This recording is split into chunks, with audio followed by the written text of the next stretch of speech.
Halo teman-teman semua, perkenalkan saya John Mige, mahasiswa dari Politeknik Negeri Kupang, jurusan akuntansi. Jadi pada kesempatan kali ini saya akan membawakan materi mengenai manajemen pendapatan daerah. Jadi yang perlu kita tahu terlebih dahulu, terdapat 3 pilar utama yang menopang keberhasilan manajemen keuangan publik, yaitu ada manajemen pendapatan, ada manajemen belanja, dan manajemen pembiayaan. Yang berikut kita akan masuk ke dalam siklus manajemen pendapatan daerah. Jadi tahapan siklus manajemen pendapatan daerah sendiri adalah identifikasi sumber, administrasi, koleksi, pencatatan atau akuntansi, dan alokasi pendapatan. Nah, di dalam siklus manajemen pendapatan sendiri dapat dijelaskan dalam 4 bagian, yaitu ada administrasi pendapatan, ada koleksi pendapatan, ada akuntansi pendapatan, dan alokasi pendapatan. Yang pertama, administrasi pendapatan. Jadi ini merupakan tahap yang sangat penting karena ini akan menjadi dasar untuk melakukan koleksi pendapatan. Nah, kegiatan yang dilakukan pada tahap ini yaitu ada penetapan wajib pajak dan retribusi, ada penentuan jumlah pajak dan retribusi, ada penetapan nomor NPWP daerah dan NPW retribusi, dan ada penerbitan surat keterangan pajak daerah dan surat ketetapan retribusi. Yang kedua, koleksi pendapatan.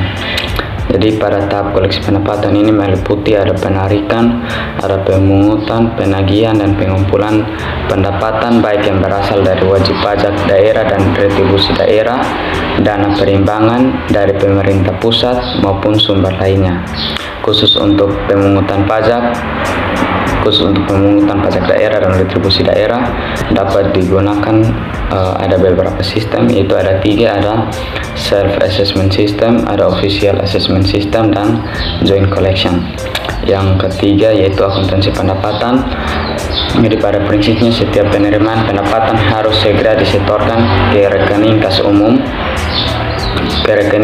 daerah pada hari itu juga atau paling lambat sehari setelah diterimanya pendapatan tersebut. Jadi untuk menampung seluruh sumber pendapatan perlu dibuat satu rekening tunggal atau dalam hal ini disebut rekening kas umum daerah. Jadi selanjutnya setelah penerimaan pendapatan tersebut baru dibukukan dalam buku akuntansi. Yang berikut ada yang keempat yaitu alokasi pendapatan.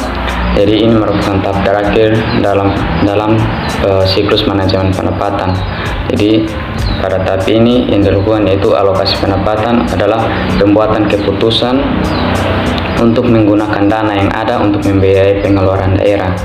Jadi pengeluaran daerah sini seperti pengeluaran belanja, yaitu belanja operasi, belanja modal, maupun untuk pembayaran pengeluaran yang meliputi pembentukan dana cadangan, penyertaan modal daerah, pembayaran hutang, dan pemberian pinjaman daerah. Yang berikut kita akan mengenali sumber-sumber pendapatan daerah. Jadi sumber pendapatan daerah di sini ada 2, yaitu ada pendapatan asli daerah dan dana perimbangan. Pendapatan asli daerah sendiri itu adalah penerimaan yang diperoleh daerah dari sumber-sumber yang ada di wilayahnya sendiri yang dipungut berdasarkan peraturan daerah atau yang disingkat Perda. Yang kedua, dana perimbangan. Dana perimbangan itu adalah dana yang bersumber dari APBN untuk mendukung pelaksanaan kewajiban dan kewenangan pemerintah daerah dalam melaksanakan tugas dan tanggung jawabnya.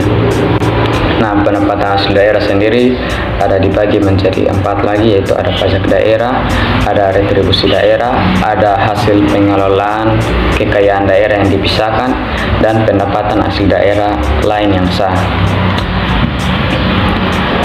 Yang berikut yaitu pajak daerah. Pajak daerah sendiri dibagi menjadi ada 16, yaitu ada pajak kendaraan bermotor, ada bea balik nama kendaraan bermotor, ada pajak bahan bakar kendaraan bermotor, ada pajak air permukaan, pajak rokok, pajak hotel, pajak restoran, pajak hiburan, pajak reklame, pajak penerangan jalan, pajak mineral bukan logam dan batuan, pajak parkir, pajak air tanah, pajak sarang burung walet, pajak bumi dan bangunan, pedesaan dan perkotaan, dan yang terakhir bea perolehan hak atas tanah dan bangunan. Yang berikut yaitu ada dana alokasi umum dan dana alokasi khusus. Dana alokasi umum itu apa? Yaitu dana dari APBN yang dialokasikan dengan tujuan untuk pemerataan keuangan antar daerah. Kalau dana alokasi khusus itu dana juga yang sama juga dari APBN, tapi yang dialokasikan kepada daerah untuk membantu membiayai kebutuhan khusus. Jadi pengelolaan dana alokasi khusus ini ditentukan dengan memperhatikan ketersediaan dana dalam APBN. Jadi bedanya kalau yang dana alokasi umum itu untuk kebutuhan umum, kalau dana alokasi khusus itu untuk kebutuhan khusus. Dan yang terakhir ada lain-lain pendapatan daerah yang sah. Jadi ini sudah diatur dalam Undang-Undang Nomor 33 Tahun 2004 tentang perimbangan keuangan antara pemerintah pusat dan pemerintah daerah. Pasal 43 mengatakan bahwa lain-lain pendapatan terdiri atas pendapatan hibah dan pendapatan dana darurat. Sekian materi presentasi dari saya mengenai manajemen pendapatan daerah. Mungkin jika video ini bermanfaat buat teman-teman semua, jangan lupa di like, di share, dan di komen.